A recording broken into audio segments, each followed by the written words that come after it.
মনিরুল হক চৌধুরী সাহেব উনিও যেভাবে ইসলাম বিদ্বেষী যে মনোভাবটা প্রকাশ করলেন একবারে দ্ব্যর্থহীন ভাবে কালকে পার্লামেন্টে, আজকে আবার টোটাল ধর্মীয় শিক্ষার ব্যাপারে ওনার এই কথা বলার মাধ্যমে মূলত ওনার যে মুখে অবয়বে উনি যে চেহারা দেখতে যেরকম একজন প্র্যাকটিসিং মুসলিম মনে হয়েছিল, আদতে আসলে এরকম বাংলাদেশে দেখা যাচ্ছে যে অনেক মুসলিম আছে যারা মুখ অবয়বে মুসলিম কিন্তু বাস্তবে তাদের আসলে প্র্যাকটিসিং মুসলিমের কোনো মানে প্র্যাকটিস তার মধ্যে দেখা যায় না। সেটা চৌধুরী সাহেবের কালকের বক্তব্যর পরে উনি হয়তো আজকের বক্তব্য দিতেন না যদি না ওনার বক্তব্যের পরে দুই একজন সংসদ সদস্য, বিশেষ করে একজন মন্ত্রী এনি সাহেব, উনি যদি আবার সাফাই না গাইতেন। কারণ স্পিকার এক্সপান্স করার পরও আবার সাফাইগার করেন ওনার সাহস এবং মনোবল আরো বেড়ে গেছেন। উনি ভাবছেন যে যাক তাহলে তো দল আমার পাশেই আছে, সরকার আমার পাশে আছে, সুতরাং আমি যা বলেছি তাই তাহলে মনে হয় ঠিকই আছে।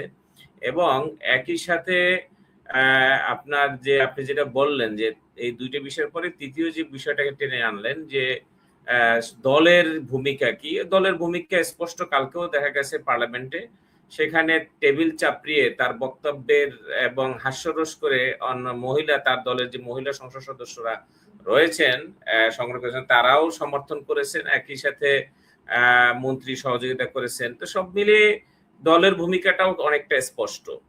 এবং ওনার আজকের বক্তব্যে উনি আরো ইন্টারেস্টিং বিষয় হলো যে আসলে এই মহিলা বাংলাদেশে বা নারীদের পোশাক নিয়ে বা নারীদের অধিকার, নারীদের সম্মান, নারীদের মর্যাদার এই প্রশ্ন যেন শেষই হচ্ছে না। এই প্রশ্ন বহু বছর ধরে ঘুরপাক খাচ্ছে। নির্বাচনের আগে হঠাৎ করে এই নারী বিষয়টাকে আবার মানে ভাইব আসলো, তখন জামাতের আমির সাহেবের ফেসবুক আসলো, তারপরে সেটা হ্যাকের ইস্যু আসলো, তারপরে সেটা নিয়ে পক্ষে বিপক্ষে অনেক কথা, তর্ক বিতর্ক, এবং এই মানে বিএনপি অনেকটা অভিযোগ আনলো জামাতের প্রতি যে সে জামাত একটি নারী বিদ্বেষী দল, নারীদের অধিকার সম্মান মর্যাদা তারা দিতে জানে না, যার ফলে তারা এই ধরনের পোস্ট তারা দিয়েছে এবং তারা যে হ্যাক হয়েছে এটা সঠিক নয়, মিথ্যা। কিন্তু ঘুরে ফিরে দেখলাম যে মানে সেই বিএনপিও তো সেখানে কম যাচ্ছে না। দেখেন জগন্নাথ বিশ্ববিদ্যালয় যখন নির্বাচন স্থগিত করা হলো তখন ছাত্রছাত্রীরা সেখানে আন্দোলন করছিল এবং সেই আন্দোলনের এক পর্যায়ে মানে একজন শিক্ষার্থী শান্তা, তিনি সেই মিছিল দিতে গিয়ে বা বিক্ষোভ করতে গিয়ে তিনি নারায়ে তাকবীর স্লোগান দেওয়ার পরই সেখানে তার মাইক কেড়ে নেওয়া হলো, তাকে হেনস্থা করা হলো, তাকে ভুয়া স্লোগান দেওয়া হলো। যদিও তার ফলাফল হয়েছে বিপরীত, পরবর্তীতে যোগসু নির্বাচনে তিনি প্রত্যেকটা কেন্দ্রে সর্বোচ্চ ভোট পেয়ে তিনি বিজয়ী হয়েছিলেন তার নির্ধারিত আসনে।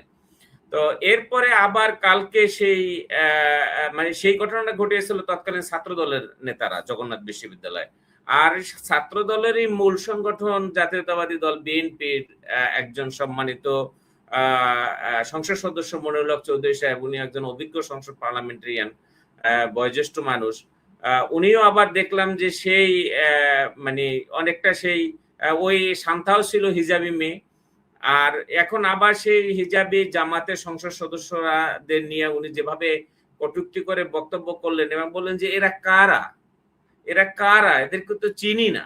মানে ওনাকে সবকিছু খুলে দেখে তারপর চিনাইতে হবে যে এই মহিলা এমপিরা কারা।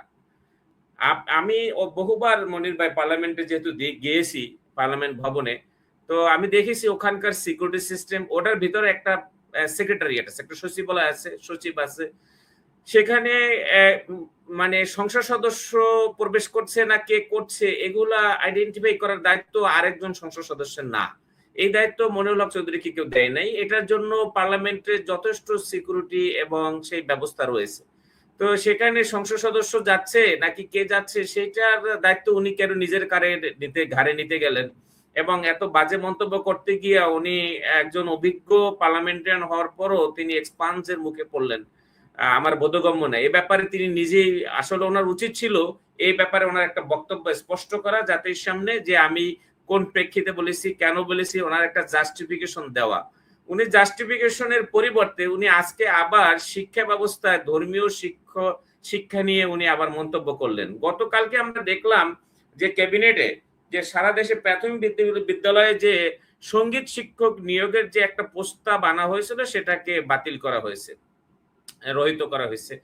তো দেখলাম যে যাক, তাহলে সরকার অনেকটা মানে সুবিধার উদয় হয়েছে। বাংলাদেশের মুসলিম দেশে যেখানে ছোট বাচ্চা শিশুদের দরকার নৈতিক শিক্ষা, ধর্মীয় শিক্ষা শুরুতে জরুরি, সেইখানে একজন প্রাইমারি স্কুলে ধর্মীয় শিক্ষক নিয়োগের ব্যাপারে বহুদিন দাবি থাকলো এদেশের জনগণের, সেটার পরিবর্তে সেখানে গানের শিক্ষক অর্থাৎ সারেগামা পাদা নিশে শেখানোর জন্য সেখানে শিক্ষক বা ড্যান্স শিক্ষক নিয়োগ করার জন্য এই প্রস্তাব কারা যে উঠায় ক্যাবিনেটে, সেই প্রশ্নের এই দাবিটা করেছিল কারা, এটা কোন কারিকুলামে ছিল, কোন শিক্ষা ব্যবস্থার মধ্যে এই প্রস্তাব ছিল যে এটা ক্যাবিনেটে উঠলো, যদিও ওঠার পর এটা প্রধানমন্ত্রী নাকচ করেছেন।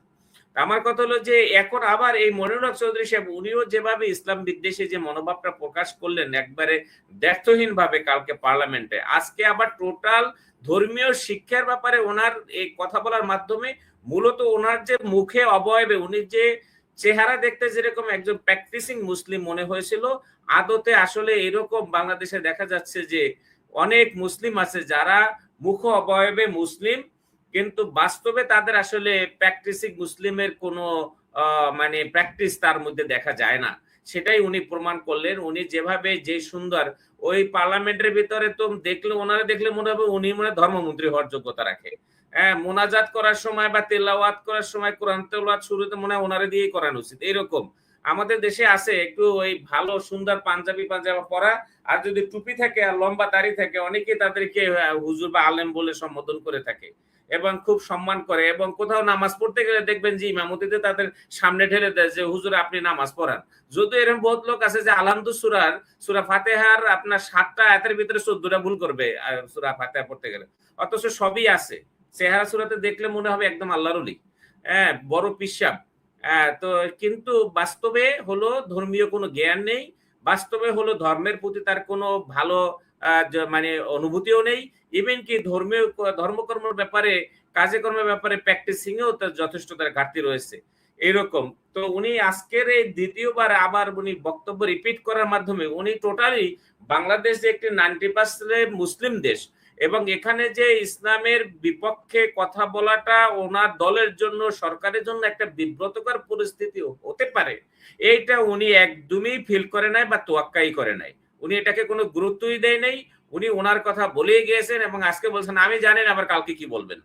হ্যাঁ, এবং বিরোধী দলের সংসদ সদস্যরা কিন্তু বলেছেন যে উনি ওনার কাছে একটা ব্যাখ্যা কৈফিয়ত করেছেন এবং কালকে কিন্তু আপনি দেখেন যখন এই যে মন্ত্রী শহীদ চৌধুরী ইনি সাফাই ছিলেন তখন কিন্তু স্পিকার সরাসরি ওনাকে থামিয়ে দিয়েছেন এবং বলল যে এটা নিয়ে আপনি আর কথা বলবেন না, আপনি বসে যান, কারণ এটা নিয়ে অলরেডি যেহেতু স্পিকারের চেয়ার থেকে এক্সপান্স করা হয়েছে আর এটা নিয়ে কোনো আর্গুমেন্ট বল কোনো সুযোগ নেই। এটা এন হিসাবে কিন্তু একজন অভিজ্ঞ পার্লামেন্টারিয়ান, তিনি কিন্তু জানে, তারপরও সে দেখলাম যে সে অন্যায়ের পক্ষে সাফাই গেয়েই যাচ্ছেন। এগুলো দলের জন্য ভালো না, এগুলো সরকারের জন্য ভালো না, এটা এতে কোনো লাভ হবে না। এগুলো আমরা দেখতে পাচ্ছি, এগুলো মিলে যাচ্ছে ভারতের সাথে। ভারতে মুসলমানদের সেখানে হিজাব নেকাব পরা নারীদেরকে যেভাবে হেনস্থার শিকার হতে হয় সেগুলোর সাথে এই ধরনের এই সংসদ সদস্যদের বক্তব্যের সাথে মিলে যাচ্ছে, তাদের মেন্টালিটির সাথে তাদের ফিলোসফির সাথে মিলে যাচ্ছে। কর্ণাটকের সেই মেয়েটার যেভাবে তাকে যেভাবে হিজাব পরার কারণে সেখানে শিক্ষা প্রতিষ্ঠানে তাকে হেনস্থা করা হয়েছিল এবং তখন সেখানে ভারতে আন্দোলন হওয়ার পরে ভারতেও এখন ইভেন কি সেই শিক্ষা প্রতিষ্ঠানে হিজাব পরা যে নিষেধাজ্ঞা ছিল তুলে দিয়ে বরং সেখানে আরো ওপেন করে দেওয়া হয়েছে, কেউ যদি হিজাব পড়তে চায় পড়তে পারবে।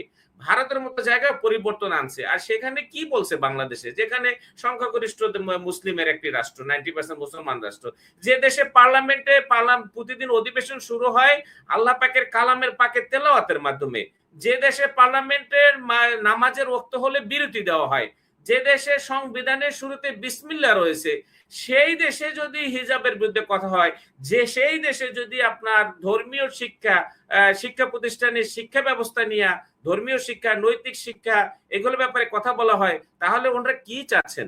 আজকে দেখেন আজকে সমাজে এত অন্যায় অপরাধের মানে সরকার এতগুলো বাহিনী করছে। আপনার মনে আছে বাংলাদেশে এখন এখন তো অনেক একসময় বাহিনী ছিল মাত্র পুলিশ আইন শৃঙ্খলা নিয়োজিত থাকতো, পুলিশই হলো সবকিছু। এখন পুলিশের ভিতরে অনেকগুলো বাহিনী, এখানে পিবিআই আছে, এখানে র‍্যাব করা হয়েছে, এরপরে এপিবিএন করা হয়েছে, এখানে আপনার এন্টি টেররিজম করা হয়েছে, এসবি আছে, ডিবি আছে, সিডি আছে, এখন 14-15টা পুলিশের ভিতরে বিভিন্ন রকমের বাহিনী। এত কিছু মিলেও সারা দেশে এই যে কিশোর গ্যাং থেকে শুরু করে সারা দেশ অপরাধ কোনোভাবে নিয়ন্ত্রণে আনতে পারছে না। কোন সরকারি সফল হতে পারে না আজ পর্যন্ত। না আওয়ামী লীগ পেরেছে, না গত ইন্টারিম সরকার পেরেছে, না এখন সরকার পাচ্ছে। এগুলোর পিছনে অন্যতম একটা কারণ হলো যে বাংলাদেশের শিক্ষা ব্যবস্থার ভিতরে নৈতিক শিক্ষা নাই, বা মানুষকে শুধুমাত্র বন্দুকের বল দিয়ে, অস্ত্রের ভয় পেয়ে মানুষকে ভালো পথে নিয়ে আসা যায় না, খারাপ পথে ফিরে আসা যায় না।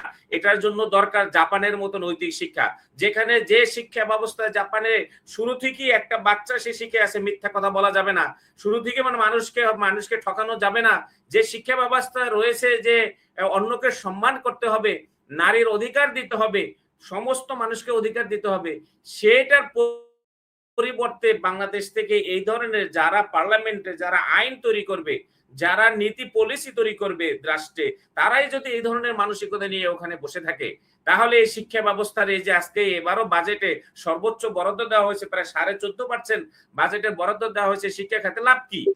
কি লাভ? শিক্ষা খাতের ভিতরে যদি এই নৈতিক শিক্ষা যদি মানে এখানে ইনক্লুড না করা হয়, তাহলে সমাজ থেকে আপনার অন্যায় এই অবিচার এগুলো কমবে না, বরং বাড়বে। আর নারীর মর্যাদা মূলত আমরা সবাই দেখেছি, বহুবার দেখেছি, মানে আলেম ওলামারা না, সাধারণ শিক্ষিত মানুষরাও জানে যে একমাত্র একজন নারী যদি ধর্মীয় পোশাক, অর্থাৎ ইসলাম ধর্মে যেভাবে পোশাক পরার নির্দেশনা দিয়েছে, এটা যদি কেউ না পরে, এক্ষেত্রে কোনো বাধ্যবাধকতা নাই, কিন্তু কেউ যদি পরে তাহলে আপনি এটা নিষেধ করতে পারেন না, বরং